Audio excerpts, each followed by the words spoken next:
as Caesar Zion. Live at Serena Hotel Kampala in Strings of Love concert. Saturday 4th November.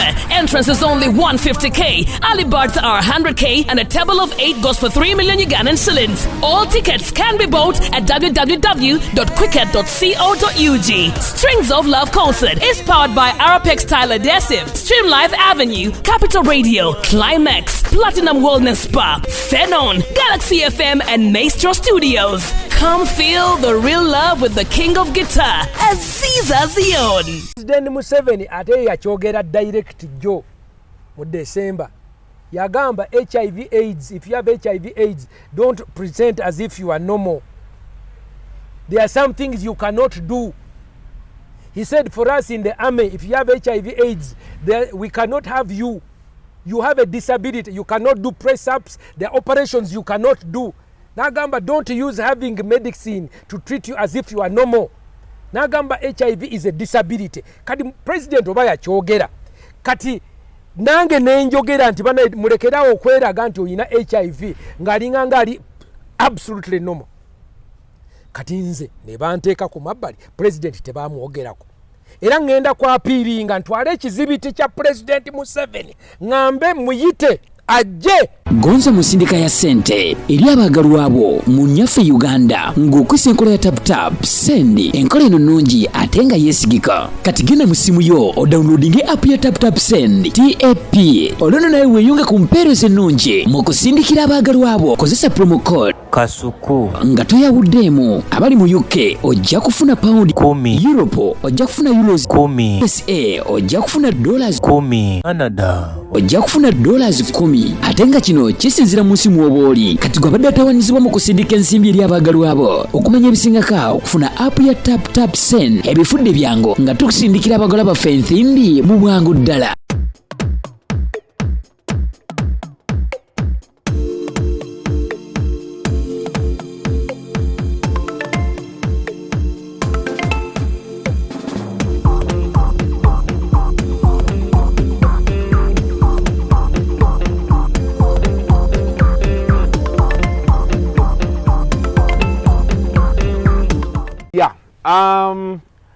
Of course, it's another edition of Kasuku Live. Could be a different day, but then the same guest. Yay!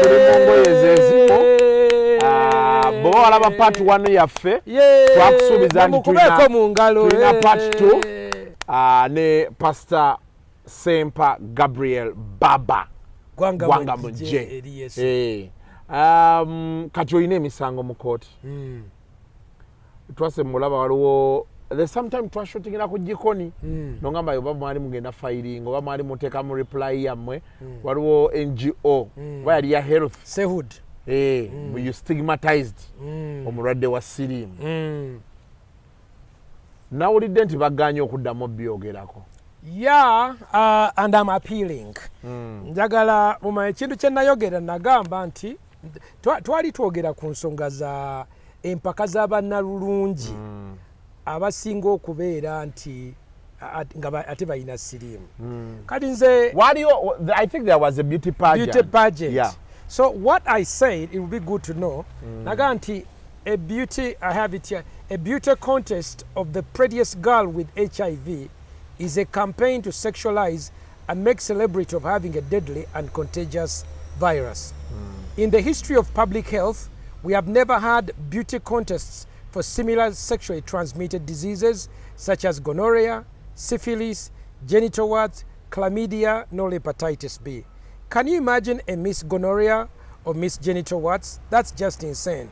We must do our best not to celebrate, but to discourage our young people from getting HIV. Kati ekintu kino kye banwanyisa.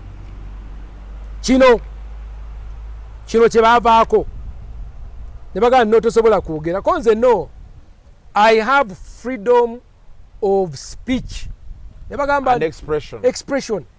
Kati waliwo empaka abantu abagenda okukola empaka by the way si kintu kipya kimaze ebbanga era nakirwanyisa even earlier kati nze neŋŋamba nti nze nga Kakensa a philosopher thinker bw'okola empaka nga mulimu abawala abalungi naye nga abawala bagenda kuwangula emmotoka n'okutambula mu nsi babeerenga simanya ambassador bafune visa batambule nga naye ekintu ekibaliko nti lwakuba ayina ki sirimu nga ekintu ekyo kiyinza okusikiriza abatalina ki kubanga tuli mu nsi abantu abatalina mirimu tuli mu nsi abantu abafa bantu betta bayingira eryato ogenda Europe wano Lampedusa olaba abaddugavu when they are crossing the Mediterranean they are willing to die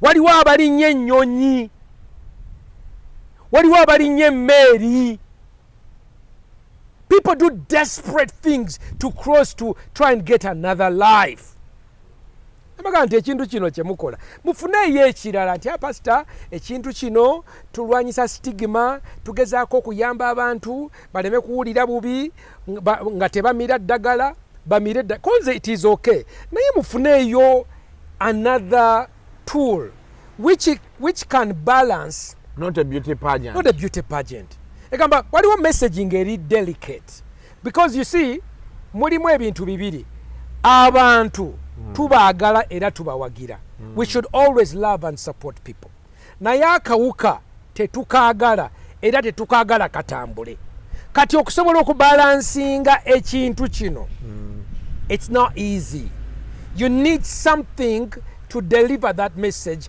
which can balance those two. The virus, the people must love our love, have our love. The virus must have our condemnation. So these people who took you to court, what was their argument? Mbu bagamba mbu for me okugamba nti no this beauty contest is not good. Mbu I make them feel bad. The participants? Yeah. Number two, mbu I'm discriminating them because mbu nzijewo omwenkanonkano. Konze loya wange n'agamba nti pastor yabagana okwetaba mu mpaka oba yayogera bwogezi. Pastor yayina amaanyi okugamba nti gwe beeramu gwe tobeeramu. Tosobola kubeera nti no discriminating. Bw'obeera nga toyina maanyi gamba nti gwe tobeeramu gwe beeramu. Naye nagenda ku website y'abantu abo. Bw'ogenda ku website ya Sehud njagala omanye olabe nti bayina programu zaabwe programu yaabwe emu enkulu ya kutumbiza bisiyaga nendyoka mmanya nti bayinza okuba banwanyisa wano ku siriimu. Of course you can have a debate naye ng'obusungu bwabwe erinze kulwanyisa ki kisiyaga. You said one of their funders is what? No bayina bafanda website yabwe bw'ogiraba kanjikuleetere website yabwe bw'ogiraba nti bayina program. But in their submissions, is there anywhere they talk about their funders or agenda eyo? Eyebisiyaga? Of course no. Of course no. Tasobola ki awobera tolowozeza wild. No tasobola kijjayo. Kati website yabwe yiyo who we are. Iyo simanya we are a center for simanya for human rights development non-profit research advocacy. Babo balaba health rights litigation what we do community empowerment strategic litigation bagenda mu kooti ne balwana. Kati singa olaba project zaabwe bwe nagenda wano ne ntunula nti kati projects ki ze balina ze balwanirira project zaabwe ezimu what we do who we are simanya mission objectives and values kati botunulira je wetubaddawo who we are objectives and values simanya social justice health rights empowerment what we do community empowerment to build local national and human rights.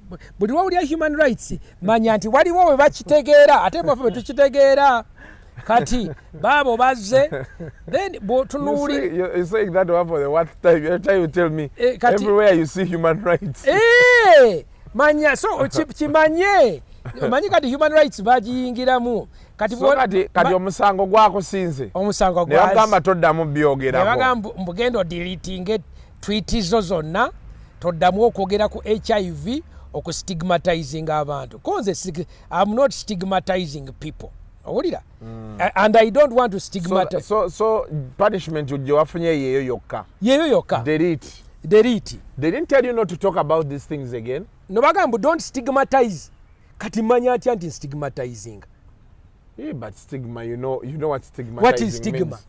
Stigma even him he says this has not been defined in the laws buli muntu ategera stigma differently kati nzo nyiza okugamba nti bw'oba oŋŋaanya okuyingira mu mpaka you are stigmatizing naye ate stigma endala it is different then so that is ne baga toddamu okustigmatizing then number 2 nayogera nti waliwo mu diseases nabagamba nti every disease must have something undesirable about it so that people who don't have it should not get it and in the past that is called stigma kati bo bagamba you should not talk about stigma konze twogere enziku tuzaagala tetuzaagala gonorrhea STD HIV do you want it or you don't want it kakati waliwo ideological clash and a debate we must have that is in the fight against HIV AIDS waliwo information eyina okufuluma does HIV is it a deadly disease the answer is yes can it be managed with medicine the answer is what yes but is it a deadly disease yes have people died from HIV yes is it sexually transmitted and one of the ways I think abantu Uganda wachi yalwanisa mangu sirimu ku prevalence rate yaligo yaliko is coming out openly and talk about it bluntly naye bo tebagala kiwulira kati then evidence tebagala I think Pr.Sempa I don't know I think the context in which you brought your submission is what hurt them. Ate kirungi. I don't know. Ate kirungi. Because ekizibu ekisinga okufuna ennyo bagita context. Okitegeera. Oli akitegedde ate okireetedde mu mutima ki?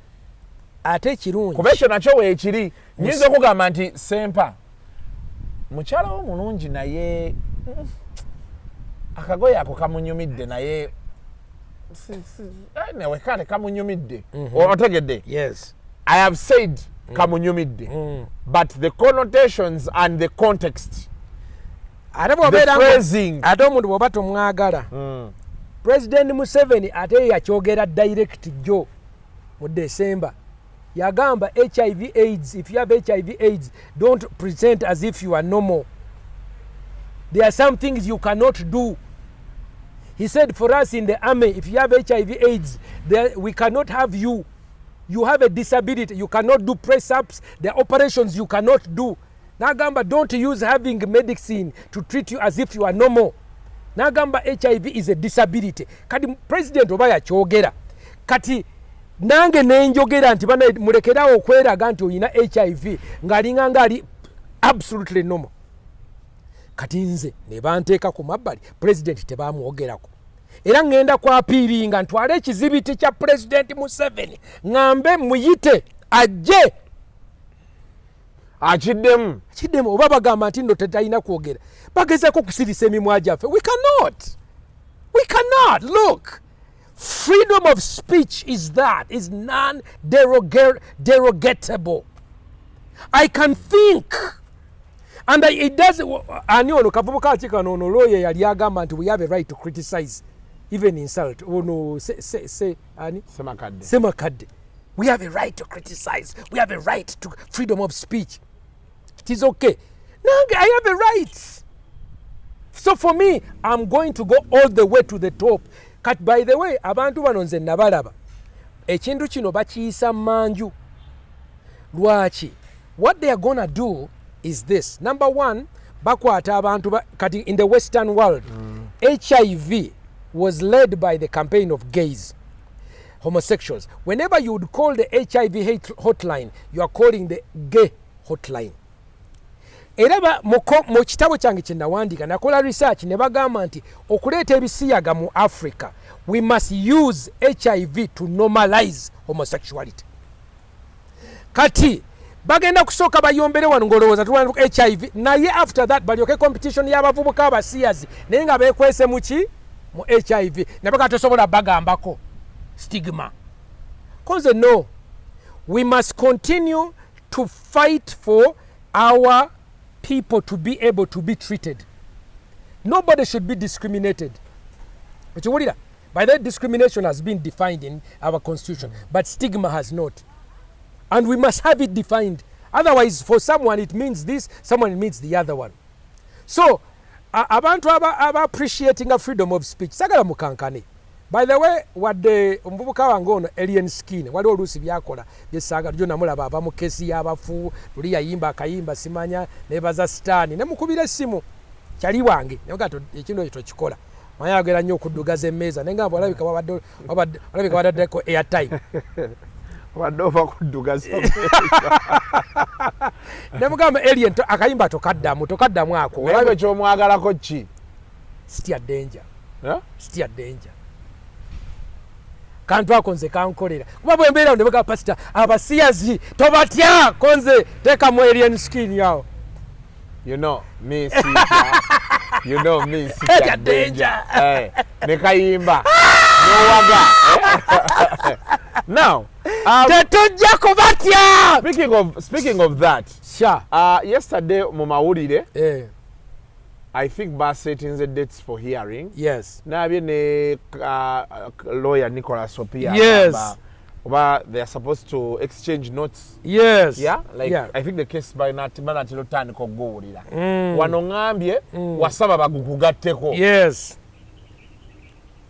Yes. Then they've written back to you. Yes. Saying they don't want you on the case. Tebanjagala. Yeah, but did you think they were going to write that it's okay for him to Yes, come? Of course. If there are people who believe in the rule of law, bandeke nange mberemu. Kati kagundi eyo ke yayogedde kakano kusomere. Omanyi waliwo abantu abajjanga beewaga. Yagambye bwati. Tomorrow in the Constitutional Court we will start Nicholas Opio. Yeah, the preparatory proceedings for the hearing of our case against Uganda's sweeping and repressive Anti-Homosexuality Act 2023. I'm going through our voluminous pleading tonight. At Fox Odoi, there is a feeling of deja vu. Been in before nearly 10 years ago, I'm confident we will prevail. No place for hatred, discrimination, trans and homophobia. Owulira alina confidence tetugenda kikuba kati nange ne muddamu namugambye bwenti I'll be there to defend our Anti-Homosexuality Act. There is no room for Sodom and Gomorrah in Uganda. Let's keep our marriages straight nation. Nemutekeramu ekifaananyi ky'embaga. By the way, akafo kange okalabe wange. Njagala ojje, njagala kukoleranga y'embaga. Emikolo. Ngatira abantu. So, kati bwe yazze eggulo n'alyoka ayogera n'agamba simanya we started the process. We did not get much done today in our effort to start the process of challenging the Anti-Homosexuality Act 2023, but the legal process has begun. The court has directed the Attorney General and ourselves to file our joint conferencing notes by October 12th. We will return to court on the same day to set the case file before the judges for a hearing date. Yeah. File by October when? 12th. Yeah. Kati nze bwe nawulira nti nno bano abasiyazi gurupu yaabwe Fox Odoi, Frank Mugisha, Pepe Onziema, Jacqueline Kemigisa, Andrew Mwenda, Linda Mutesi, Kintu Nyago ne Jenny Nasimbwa nti be ba respondents bataddeyo omusango versus Attorney General okusazaamu ki etteeka ate nga Attorney General waliwo yali teyali stede teeka naye teyali wagenda jjukira bwe bayombaganamu ne speaker nengamba nti deputy we nengamba tekijja kubeerawo nange kaŋŋendeyo nange nenfuna looya wange tegule nenga tegule kasukayo ti ne Pastor Sempa yegatteko not as friend of court kubanga ekyo oyo friend of court abeera bamuyita amikachuliye just a friend naye a correspondent nange kubanga nkiikirira abantu bange abataagala bisiyaga tumaze emyaka 23 obulamu bwange bwonna mbuwaddeyo okukiikirira abantu bange nze nga bwogamba ndi enkuyege emiraki ensanafu namira ensanafu era bonna bamanyi worst man of the year biki banjogerako bubinyo naye nenga sijja kusirika netukwata fayiro netuwandiika nenteekayo ebizibu nange nyina bwino bwe nakola mu research nengamba ssebo abalamuzi nze nyina bwino ali exclusive nyina ebyama by'abasiyazi bye mutamanyi mwe mulowooza boogera human right naye nyina bwino nga bagamba nti bagenda kukyusa eddiini bagenda kukyusa culture bagenda kukyusa amateeka bagenda kukyusa empisa zaffe media byonna konze bibino mbirira era bwe muba mukamba okusazaamu etteeka lino mumanye ekintu kye muliko kiikino so bwe nabawandiikira nensaba bangatteko mwabo aba responding representing the public. It is a risk of course.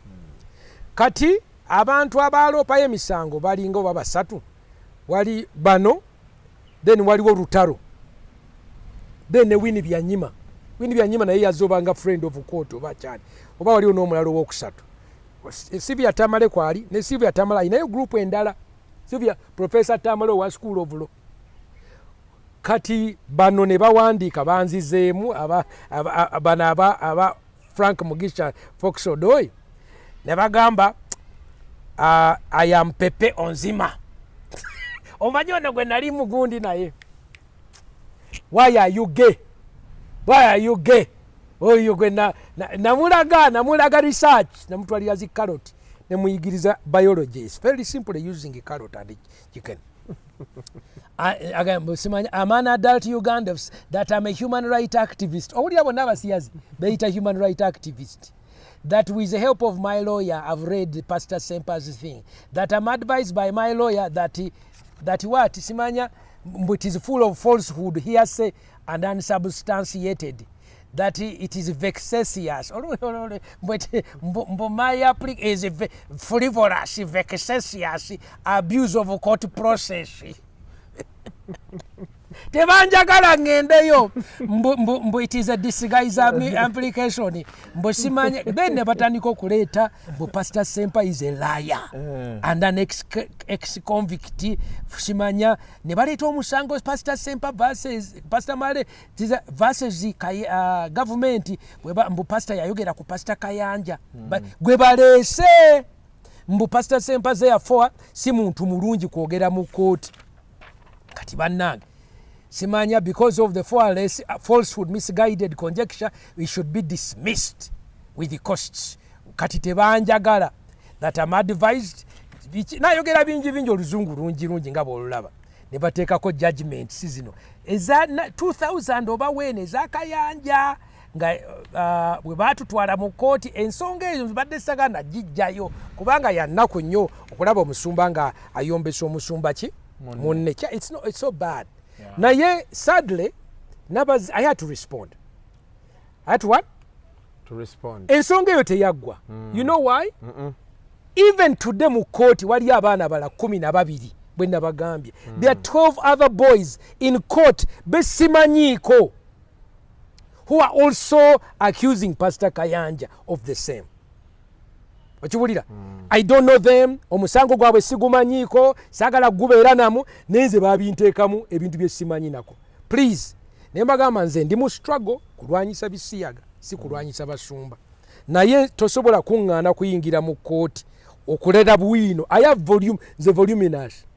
Then number 2 ngamba gwe Pepe lwaki oŋŋaana nakudibeti nga wali kugundi ku njala muka interview kali akatambula akalaba akantu ako why are you gay simanya who says I'm gay no jane carrot ne biringanya ne musabira mu nnimi omwana musabi namubuuza gwe oyina ekika oyina baganda linnya lyo gwali ngali ati okola mulimu ki bali bano bali sente zino z'abasiya ntobye neŋŋamba no kati nakoze transcript nadde nnyina okutuula wansi I hired a secretary n'atypinga transcript yo nagimaliriza eyo eya why are you gay.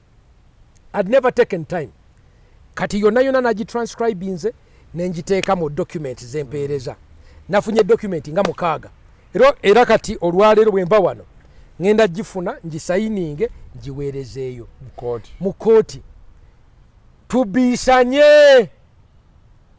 Kati noono gundi nakoze ka video yo Nicholas Opio ng'agamba simanya mu confident koze gwe this thing is like David and Goliath yavaayo konzo oyina World Bank oyina United Nation oyina American government oyina European Union oyina England, France, Spain, Sweden, Switzerland, Norway, Denmark, Belgium. Oyina abantu bano bonna oyina zi foundation, Kennedy Foundation, Ford Foundation, Carnegie Foundation. Konze ne bwoba obirina ebyo byonna fe abaddugavu abantu bo ba Mukama tetulina sente ezo naye tulina conviction tetulina Katonda waffe. Number 2 tulina culture yaffe African what? Culture. Tulina African culture. Tulina ne traditions.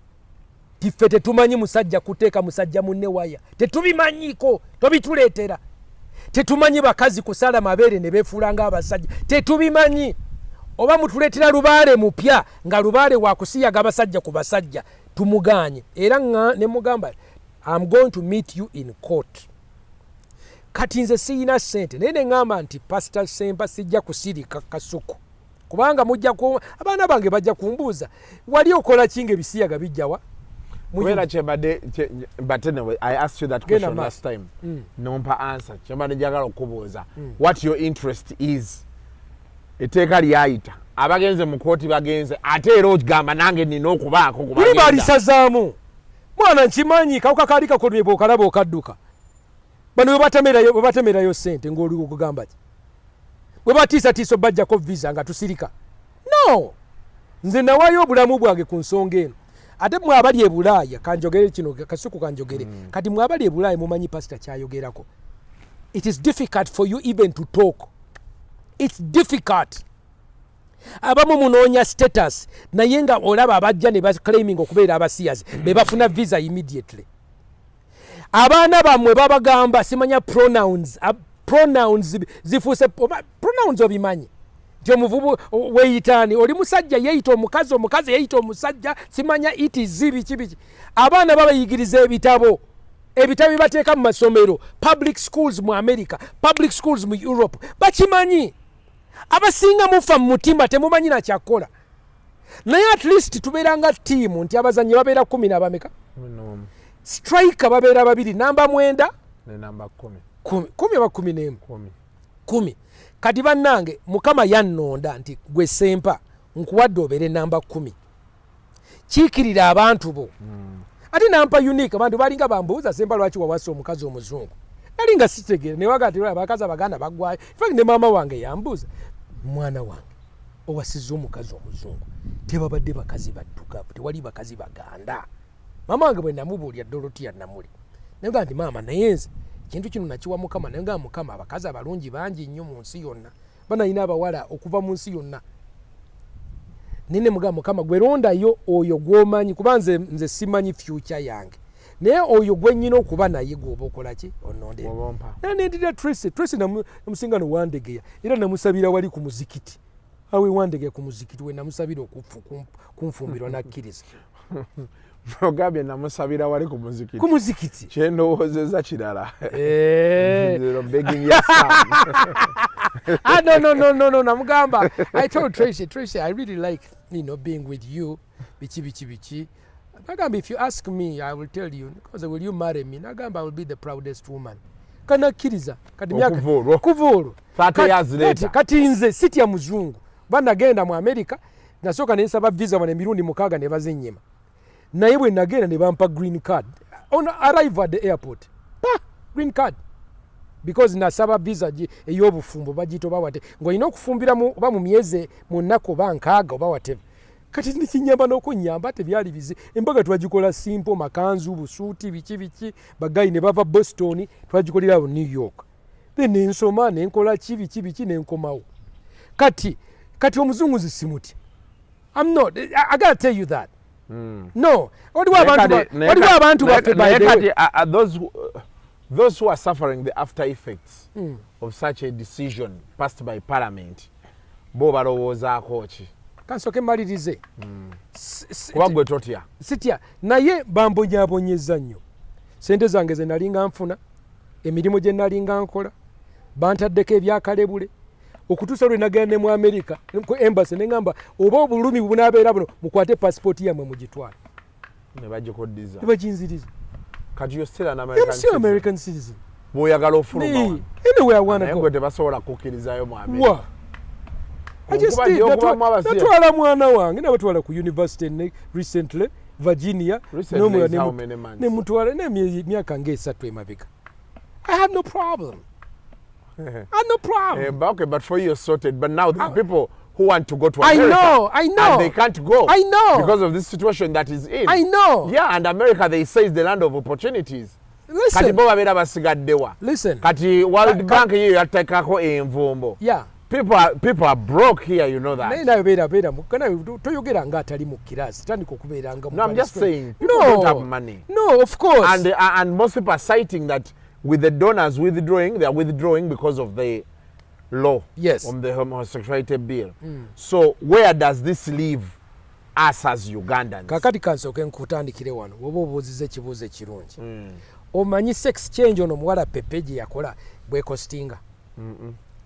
Okusalamu nabaana, okusalako amabeere, okuwa empiso ziri eza steroids. The range is from $30,000 to $50,000. Emitwalo egi gye milioni 15.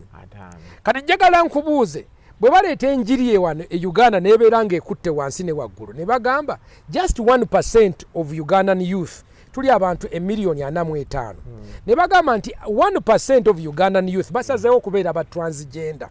Kati era nti gavumenti erina okunoonya ssente abaana ebasaleko obusolo ebasaleko ki amabeere abaana abalenzi simanye balina engeri gye basala olususululo ne bagezaako okukola ebikujjuko bakole obusolo waya etaliimu ki taliimu waya n'amasannyalaze milioni 15 njagala okimanyi. Then pharmacy abantu balina okumira empeke okumala emyaka buli kase kubanga kati lwosiba ekirabu kino oyinza okuba okire kati nze sirina kumira mpeke okubeera naki naye omukazi kasita alekera okumira empeke zaati kirevuga kidduka mabere gagakomawo ng'atandika okukola ki okukyuka. By the way tegakomawo nga mufuulu wabula atandika okukyuka eddoboozi eribadde ng'eddene ne liddayo ku voice. Kati tugenda kubeera n'obulwadde nti I'm giving you just the economies. Kati World Bank kati tugamba abantu 1% of 45 million je what is it mitwala anamwetano mitwala anamwetano I think could be buna kitundu oba anamwetano kati mitwala mbalirawo mitwala anamwetano 45 million people 1% 10% is 4.5 then 1% is 400 and what 50 kati abantu 450 obateekemu buli omu milioni 10 mu ameka 5 oba mu dola emitwalo egi 5 so biliyoni za dola eziri awo njagala ozimanyi. Kati omuntu olabira wala kati omanyi wali olwobeera selfish nogamba nti nze njagala genda mu America 450 kati bana njagala mumanye we are fighting a bigger epidemic. A bigger what? Epidemic. Omwana omulenzi omu bwati okumufiirwa omanya amaziga waliwo omukyala nalina akava mu gundi eyo mu discussion oyo omuwala oyo eyeefuula omulenzi yani ye pepe kati muwala naye yeefuula ki mulenzi bambi nensanga omukazi awo ku Serena ng'ali ne muwala we she was a business woman nankwata mu ngalo nga Pastor Sempa weebale nnyo. Pastor Sempa n'agamba nti nze amana exporter sente zange zonna zenkoze nzikolera lwa mwana wange nandaga muwala we naga nti kati omwana wange ono bwanage sente zange zonna zenkoze nzikolera baana bange zemutaddemu kati omwana wange bwanaafuuka omusiyazi n'atafumbirwa n'atazaala kiki kigenda okubeerawo. Omukazi n'akaaba senior business woman nankwata mwana ga Pastor Sempa tolekera okwogera kati yes mpulira bino waliwo babatiisatiisa. There is no way we can be intimidated. Abawalabu tebalina tteeka lirwanyisa bisiyaga. Ate abawalabu beesobola. Of course. Kati ffe kiki ekituganye? Omwaka guno oguwedde badiscoveringa gold wa $1 trillion 15 ebusoga. Mutaba nteekako akatanda reflect $1 trillion 10 na meka? 15. Ekizibu kyaffe nti tuli organized. It is the biggest discovery of gold in the world. Emyaka 11 emabega mu 2009 baali badiscoveringa rare earths era ebusoga nga ziri worth 15 trillion shillings. Sobola ogikuweereza 15 trillion dollars sijijjukira. They are called rare earth. Rare earth mwe bajja ezikola essimu, misairo, kibiki, uranium. Kati eggwanga eryaffe mata era nga bw'boogera nti Uganda ki mata zaabu beera mu layini. Bantu bagamba Uganda what? Uganda zaabu. Beera ku layini.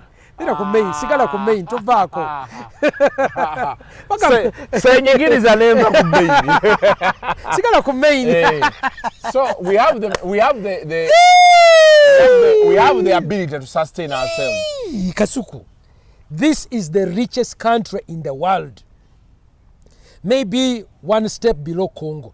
Kati okubeera nti no tutagana tudduka abakazi abawala bape babatwala ino Abu Dhabi, babatwala mu nsi z'abawala bakolenga house girl, bantu bonna bali nzibuvembera abantu ga I wanna go out. Omanyi ekisinga okunuma kikino. Nze buli lwenjogerako n'abazungu wano. Manyi mukyala wange muzungu. Tugenda tukyala n'abazungu bano abali mu tourism. Waliwo muliraanwa wange ali awo ayina loogi y'enkima. Waliwo abalala bagendako ne mbakyalirako.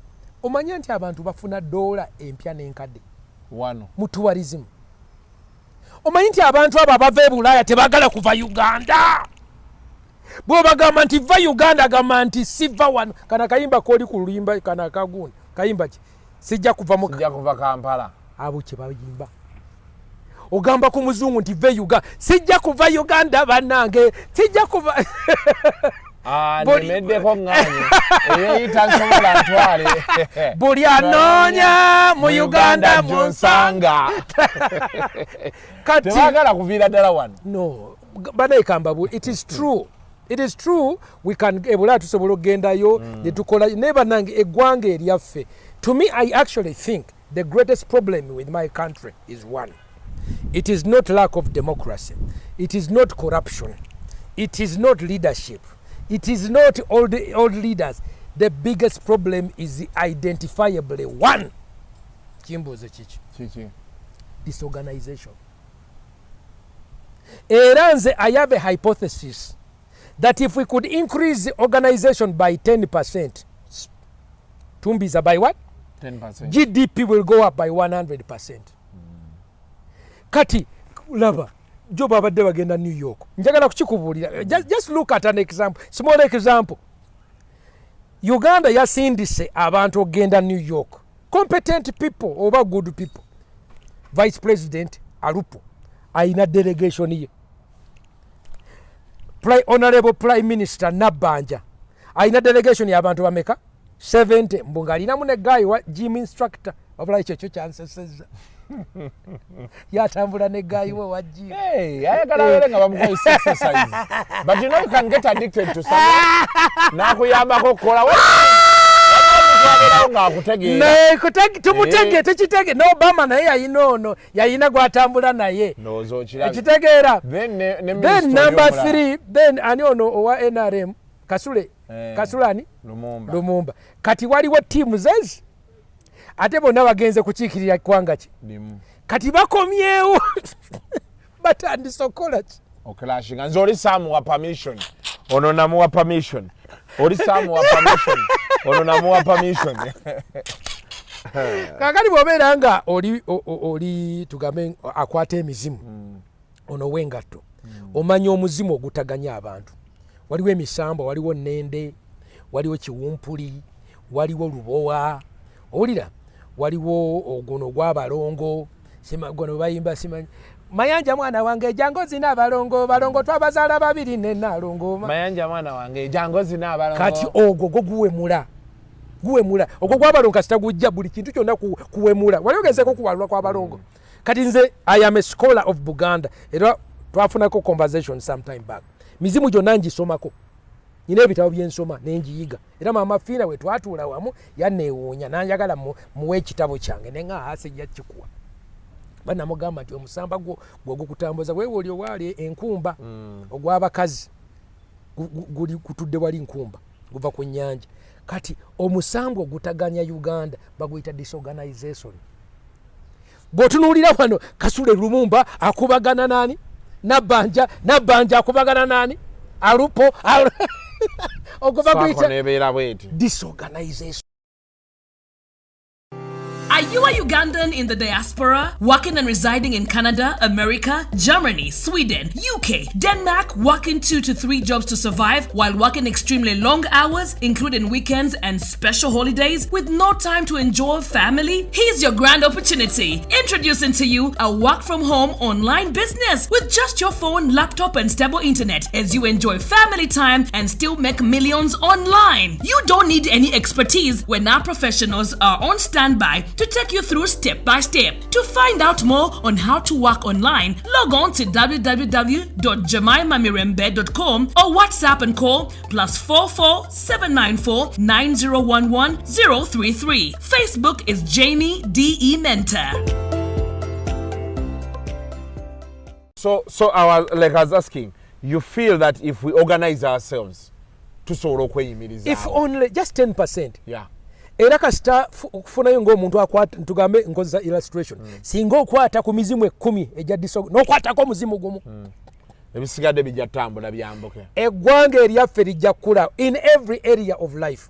Nze era ndaba ntunuulira bino nti semanya twagala president omupya people power versus NRM era bintu kyekimu kasita watabeerawo kukyuka nga tukyasigadde wansi tewali kigenda kukola ki. Anyway, so twetaaga increase in organization if we could only era bannange njagala babuulira because then you can plan. Bantu abasinga tunoonya obugagga, bantu abasinga tunoonya enkulaakulana noga nti obugagga singa opulaninga 5 years ahead oba 10 nefe netubeera wano desperation sente za school fees sente zaki netubeera nga tuli wetuti kwewola sasula banja whatever. Madde njagala kukomyawo ekintu kino nze lwaki nkisigaddeko. I have been on this issue for more than 23 years. Yeah. Era nze njagala legacy yange mu gye pastor alwanirira amaka nyina ebintu nga bisatu byenwanirira cabinet ministry of marriage and family eteekebwewo ne bwembeera si yenze naye nga waliwo agikola ki agitambuza. Number 2 okubeera n'etteeka erikugira ebisiyaga n'okumanaginga media yaffe. Number 3 chaplaincy y'abalokole okulaakulanya n'okumentoringa abavubuka contribution yaffe ekole ki eveyo n'ebirala ne business zaffe. Naye bantu mbadde njagala basaba waliwo mbadde nga nti mwabali e Bulaaya unsupporting awe madenzija ku legal defense nti emisango gino gyonna gizze ogw'emakerere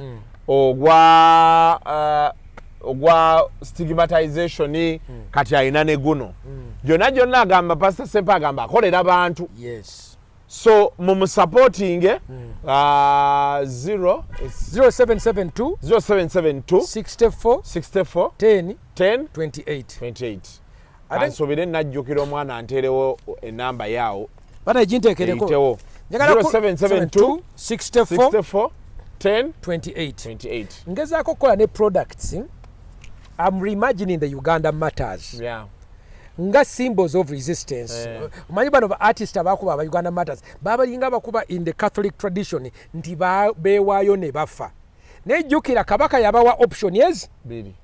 Either you renounce your faith abamu oba you do what I want. Yeah. And you die. Either you do this or you die. Never gonna I'd rather what? Die. Your defiance.